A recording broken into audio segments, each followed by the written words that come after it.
नमस्कार मित्रांनो, मी प्रसाद नंदकुमार कटके. स्वागत आहे आपल्या श्री गणेश ऑनलाईन सर्व्हिसेस या यूट्यूब चॅनलवरती. तर आज आपण पाहणार आहोत मुख्यमंत्री लाडकी बहीण योजनेसाठी लवकरच सर्व पात्र महिला बहिणींसाठी EKYC करावे लागणार आहे. त्यासाठी तुम्हाला तुमच्या आधार कार्डला मोबाईल नंबर लिंक असावा लागणार आहे. त्यामुळे ज्या लाडक्या बहिणींच्या आधार कार्डला मोबाईल नंबर लिंक नाही अशा महिलांनी लवकरच आपल्या जवळच्या अधिकृत आधार सेंटरला जाऊन आपल्या आधार कार्डला मोबाईल नंबर लिंक करून घ्यायचा आहे. मागच्या महिन्यात अनेक बोगस लाभार्थ्यांनी शासनाच्या या योजनेचा लाभ घेतल्याचे शासनाच्या निदर्शनात आल्याने शासनाने EKYC करण्याचा हा निर्णय घेतलेला आहे.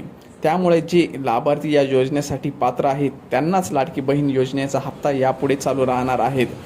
सध्या तरी EKYC प्रक्रिया चालू झालेली नसून लवकरच चालू होणार आहे.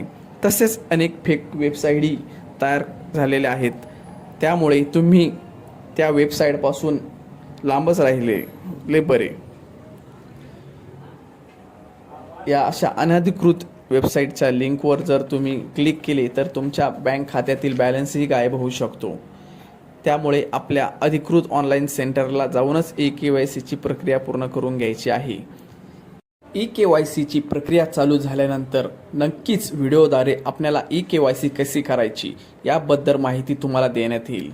तर अशाच माहितीसाठी आपल्या यूट्यूब चॅनलला सबस्क्राईब करा, लाईक करा. धन्यवाद.